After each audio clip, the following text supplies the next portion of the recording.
The Swallow Royal Hotel in Bristol is about to lose its award-winning executive chef, Michael Kitz, after a series of disagreements with management.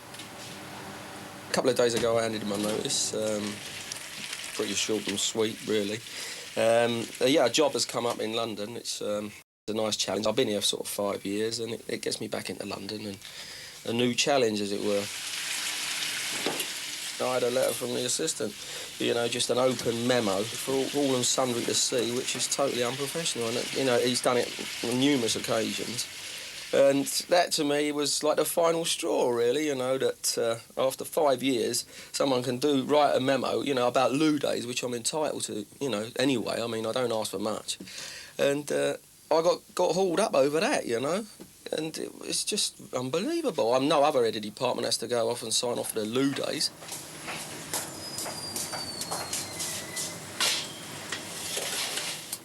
Chef, I was to say the least a little bit surprised to find out today that you are on loo days all this week, including the weekend. I cannot find a record of this time being authorised, but rather than going off half-cocked, as it is indeed has been actioned, and there is no record on file. Would you please confirm back to Simon Rawson, who authorised your time off? As you well know, we have had problems with this in the past, and on the last occasion you firmly accepted, well, any member of staff, but even more so, a senior member of staff must obtain proper authorisation and not just disappear, as you did to assure me that this would not happen again. Would you therefore, as requested, please verify how this time had been approved and authorised to Simon? It's just ridiculous, and this is left for all and sundry sort of to read on my desk. It's just, I've just had enough of this, to be honest. Well, that's a complete red herring. I mean, Michael came in on the 2nd of November to resign and then saw the memo when he came in. He was off that day, but he'd come in to give his resignation. I mean, I don't want to... Michael has many positive attributes, but I think he's also let himself believe the reasons why he's going are different to what they really are. And there's not about it that he felt the targets I had set him were wrong, but the memo from RAF was really saying to him, look, Michael, we've discussed it many times in the past. If you're going to be away from the hotel, you need to make sure that the boss knows, or that RAF, i.e. he knows, RAF knows about it.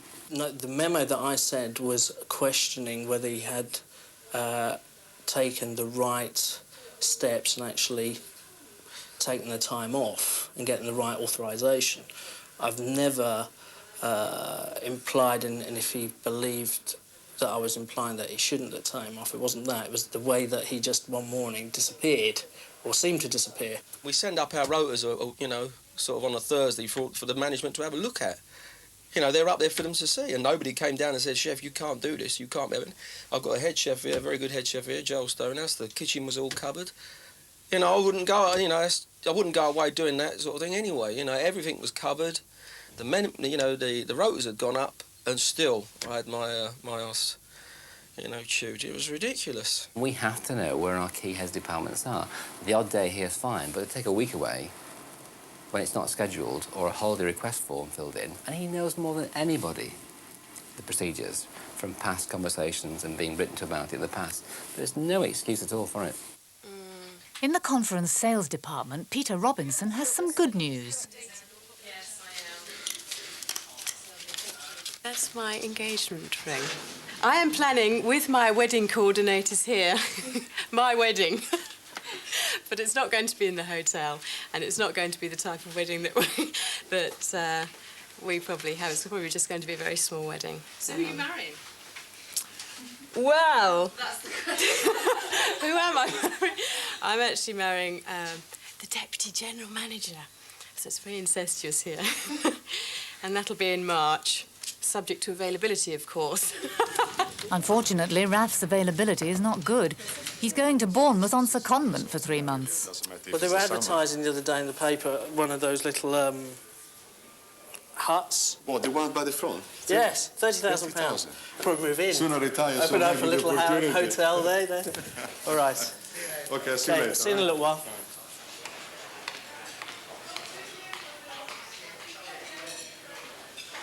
But for the moment, it's business as usual for the Deputy General Manager. Right. this anymore, I'll stop you guys having it at all. Because I've told you, people phone up and you hear it in the background. Come on. We turn it off every time. Right, well, I'm not here to see that. I don't want to hear it this loud when I come on or it's going together. All right? Yeah, I'm just putting some more in. Did you use that one? Yeah. Yeah.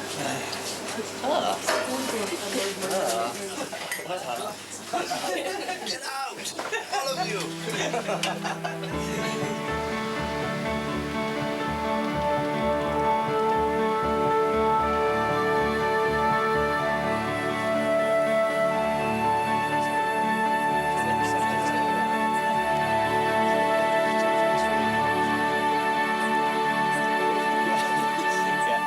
Thanks, Peter. Bye. Congratulations on your engagement. My engagement? It's a filthy lie. Yes, it's a dirty lie. Oh, you... Yeah, well, you know, not getting any younger. Probably, I don't know, March time, I think.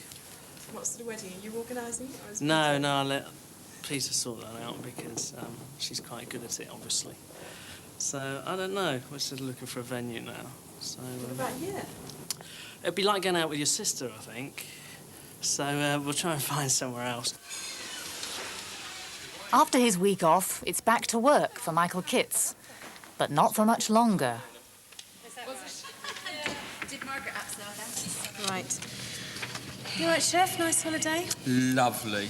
Yes. Yes, it's great to be back. I bet it is. Right. Shall we get going on this week? So we've got stuff to do. Right, let's run through today. Sheet 1.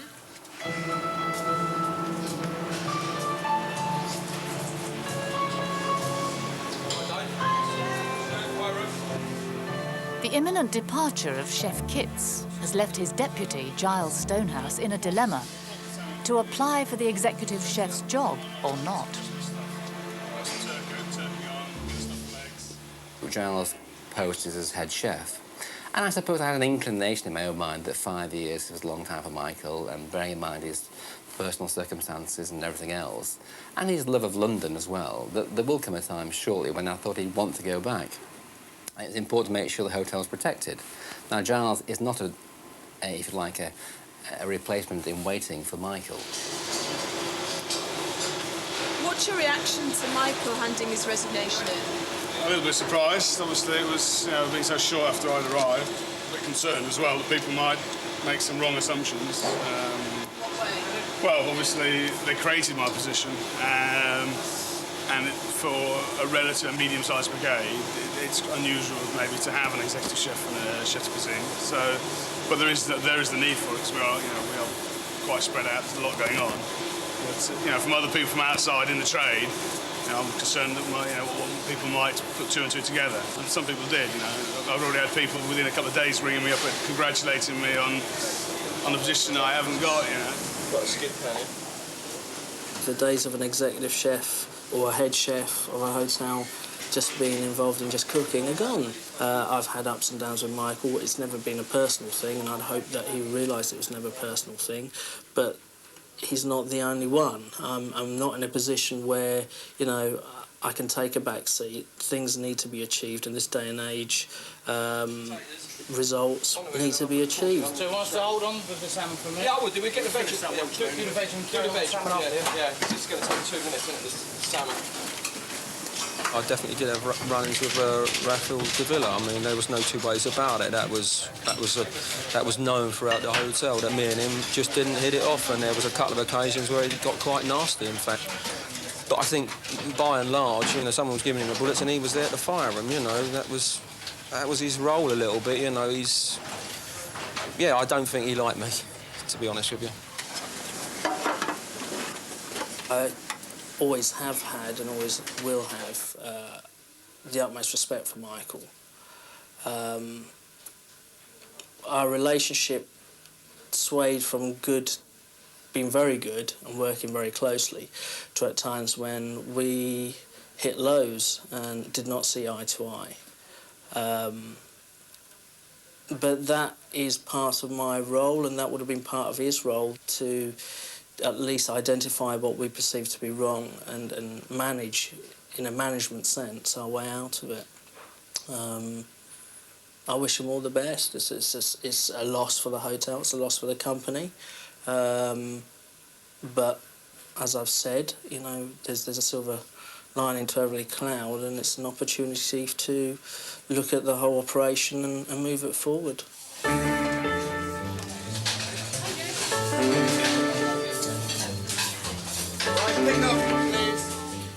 I think one of the areas that the kitchen has suffered greatly in the time that I've been here, and I think a lot of the different problems stem from this, is a lack of consistency. They can be very, very good, or they have been in the past very, very good for one day, and then go and do the same sort of thing the following day, and it's gone rock bottom. And you sit down, you identify why the reason is, and you get everyone involved in it, and it's a team effort, and you realise where you went wrong. You get everyone to agree what to do about it in the future. And when it happens again, invariably you become frustrated. They wouldn't know a team spirit if it hit him in the eye. It was the constant moaning, you know. We was working bloody hard down there. There was such a mix of people. It was always very difficult to please everybody. I'm talking about the coach parties, meeting 2 veg brigade that was in, and then we had like the other end of the scale, and we was always struggling to get the match right. In the end, nobody knew where we wanted to go with it, and it was like if any muck came along, well, let's just get the chef up here, you know. And it was like that, and it was crazy. It would be quite nice if, you know, you got involved a little bit with the product and you see the product. And the people who are actually doing that job and getting that out for you, that are giving you that reputation, they're the people that need that little pat on the back from time to time from the powers that be upstairs, you know, and that's where I think it's all a little bit pear-shaped.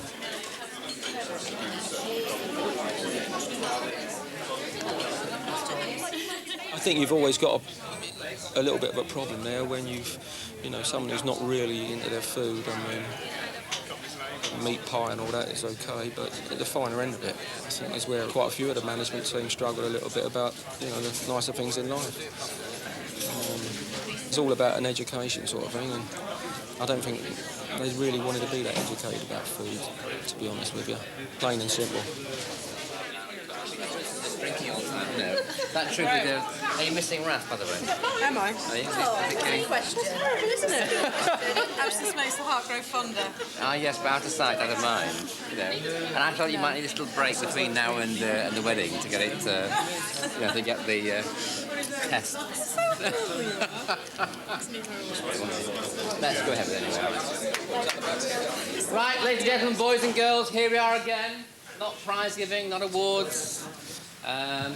One of those sad occasions when we say goodbye to one of our colleagues who's been here, in this case, for some considerable time. Must be, 5.5 years now. And there are those that think that Mike is leaving the hotel at a difficult time, and it is a difficult time before Christmas. But there are those that also think he's leaving under a bit of a cloud. I'd like to reassure you all that isn't the case. Mike is leaving my best wishes for the future. He has done a very good job for the hotel. We've had a lot of good PR, a lot of success for the kitchen brigade. Your friends and colleagues have whipped around and got at least £5.50 together, probably a little bit more actually, to get you a present. And who's in charge of it? Is it? Are you in charge of the present? Of course you are. Come on, you lift it up. This is a... I don't know if I can lift it. I'll lift it for you. You get the car, there you go. Michael, come and receive this gift. Oh, that's nice, isn't it? All right, mate. Yeah, lovely. Thanks ever so much. Go and drop it.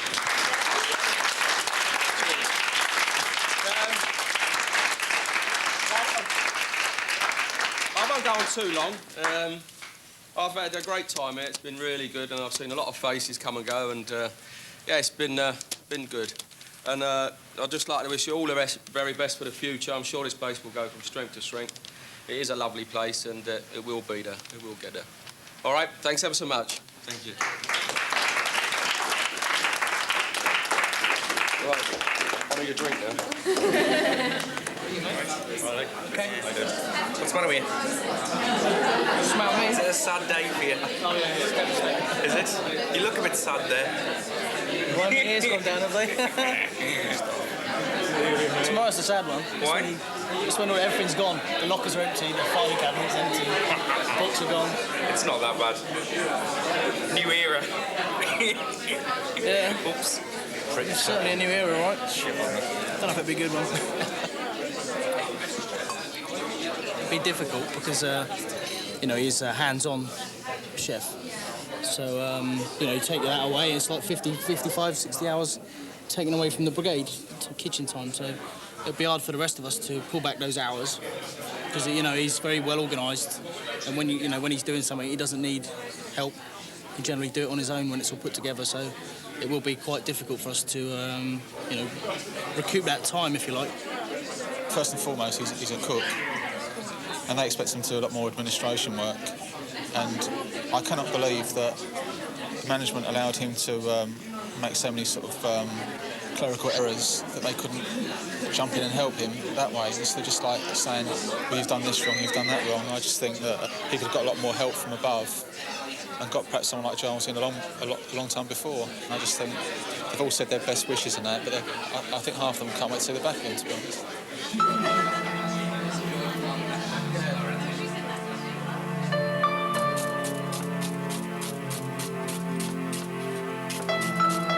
When Mr. Sager gave his leaving speech, he made a point of saying the chef's not leaving under a grey cloud or whatever it was he said, you know. And if there wasn't one there, he wouldn't have had the cause to say anything in the first place. So that puts doubt in my mind as to, you know, certain individuals wanting him out. And he obviously knew there was a situation there, or he wouldn't have said anything. If he was totally oblivious, even if it was there and he didn't know about it, he wouldn't have had to say that.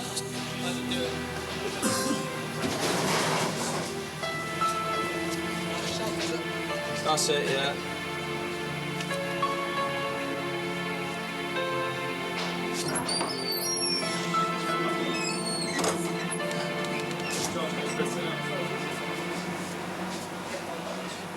See you tomorrow, Chef. You come, yeah, I'll see you tonight, huh? Yeah, make sure you come over the road with me, yeah? All right, I will, Chef, yeah.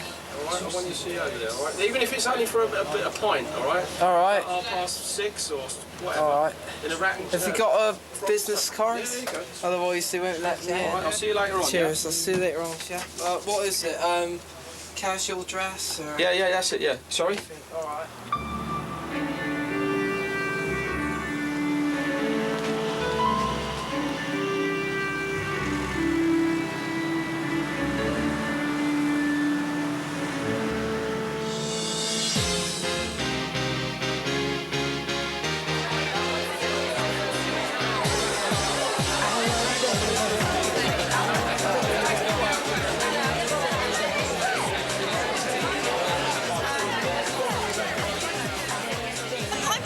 Michael, but it's a big step for me because I'm a Bristolian and I've lived here all my life, and it's a big step for me to move to London.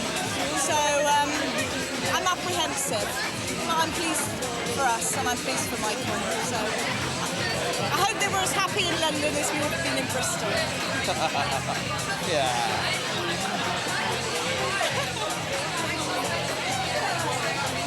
Yeah, we will be. Don't worry about that.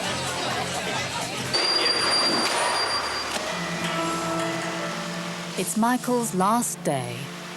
All he has to do now is collect his belongings and say his goodbyes. Pretty rough, but there you go. All right, mate. Yeah. Good night. Yeah, I went for a jog this morning, 5 miles along the Portway, you know, like you do. Yeah. So, all teed up, ready for last day. You know, the work you have to put in and all the rest of it, I mean, I know that's what you do, but it's just some of the times you feel you're being taken for advantage of it.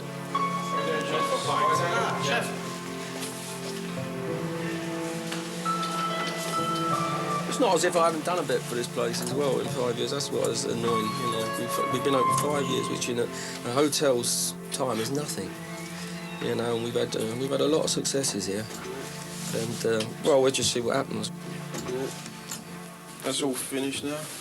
I think Giles will be doing a new menu soon. Yeah, as long as it's not, yeah, as long as... Giles has already stepped into Chef Kit's shoes. So I need to add too much in, so just let it down so it's liquid.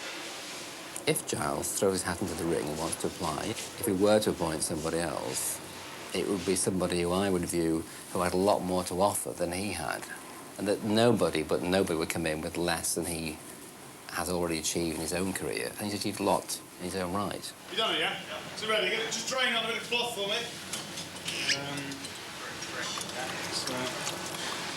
We're not really following any recipe here.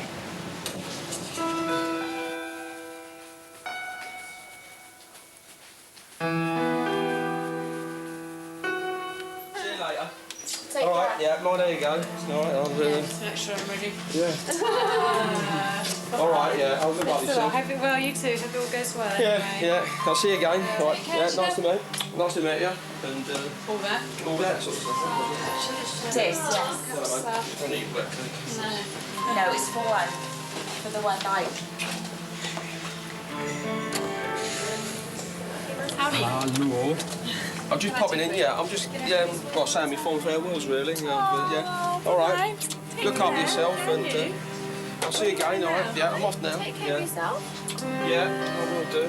And I'll be in from time to time, I dare say, when we come down there to see Deb's kids, so... Yeah, well, all the pop in. best. All right, yeah. Don't give us any hassle if you come down. No. All right, I'll see you later.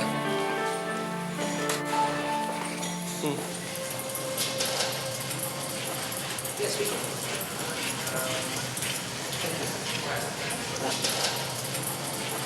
Yes, we can. Sort of team. Oh yeah, good time, yeah. That's that dinner there. That's it then, isn't it? Yep. Lovely. And what are these here? These Well, it's bits? just some bits and pieces that, for competitions and stuff. Yeah, well, I'm going to put that on my wall at home, I think, that one. That's quite a nice one, because that was the first year they run this particular scheme and this presentation, and I was the first one to win that one, so it's quite a nice one. Yeah, it was good. That's it then, isn't it? It's getting a bit final now, isn't it? Right, Dave. Just gonna have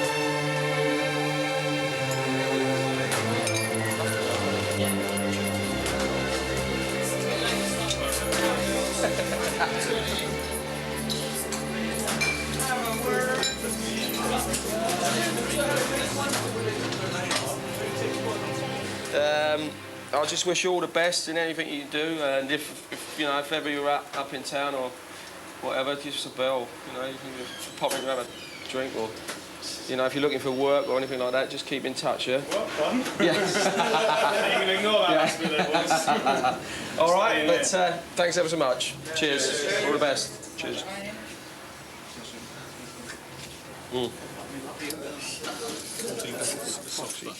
Not melted, yeah, but soft like to make spell on toe on bread, yeah?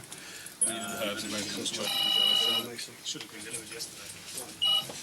Chef's office, Charles speaking. How can I help you? So they got on film with this, we'll be able to have a look at that. All right. Oh, that's all right. So what can I do for you? Right. Okay, I'll add that onto it.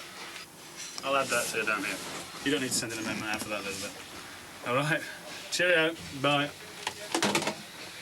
All right. Yeah. All right. So that's both the keys, there, mate. That's one for there, one all for right. downstairs. Cheerio. Right?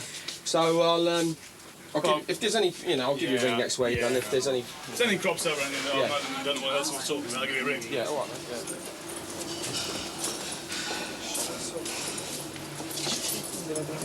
I'll see you later, mate. Yeah, I'll be in touch, all right? Yeah. Blow my fluff before you go, what? Yeah, nutter.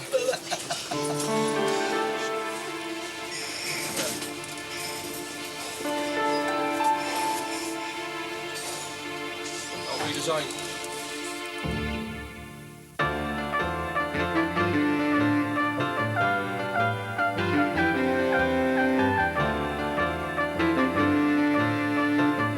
That's the be-all and end-all.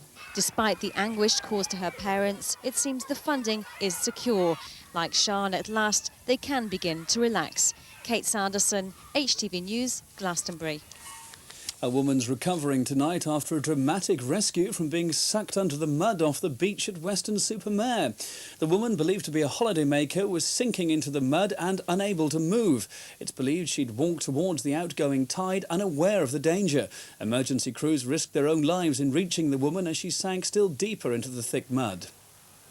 An RAF rescue helicopter was called in, but as it arrived, the woman was pulled clear